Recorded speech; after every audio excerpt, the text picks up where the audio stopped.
Mwanamke ambaye umeolewa na mume wako alafu unagundua mume wako ana maside chick kama wote.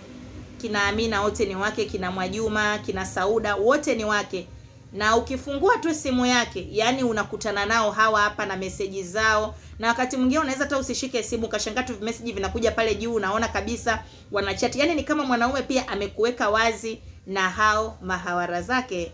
Sasa wewe uwezi kumwataka mume wako kwa sababu anakuwa ameshakupa vitisho. Kuna namna alishakutishia kwamba nitakuja nikupasue. Kwa hiyo kuna namna, yani wewe huwezi kumwataki yeye. Sasa wewe unajikuta unachokifanya unaenda kuwataki kina Amina, kina Mwajuma, kina Sauda. Unakuwa muda wote unawapigia simu unawatukana. Niachieni mume wangu nampenda sana. Muacheni mume wangu, kwa nini mnamfuatafuata? My dear, huye mwanaume hakupendi. Nakupa pole sana baby girl. Huyo mume wako hakupendi, hakuheshimu, hakujali na wala hajali your mental health. Yaani hakuna anachokijali kuhusu wewe, na ndio maana anakuwa tayari wewe uwaone kina Sauda, kina Amina, kina Mwajuma. Mwanaume yote anayemthamini mke wake, anayempenda mke wake, ambaye sio narcissist, anayejua thamani ya mke wake, hawezi kukubali kwa namna yote mke wake akawaona masaidi chiki wake. Wanaume wana option, wana namna ya kuficha masaidi chiki wao kwa wake zao kama wanawapenda.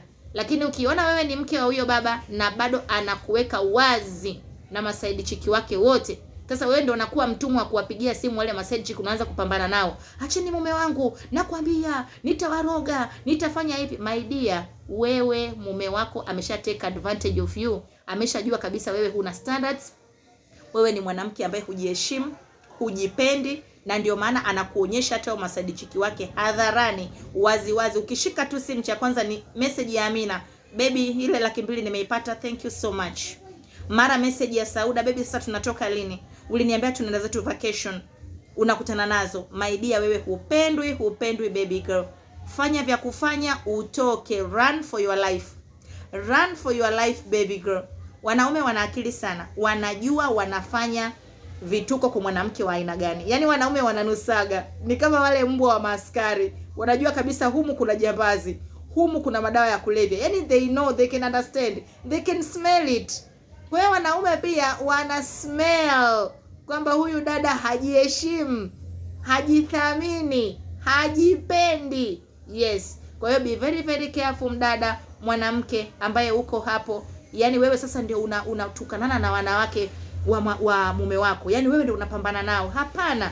Ulipaswa kupambana na mume wako. Na kama uwezi kupambana na mume wako, my dear, kusanya virago vyako. Huyo mwanaume hakupendi wala hakuhitaji wala hathamini your mental health na mental health ya watoto wenu. Period.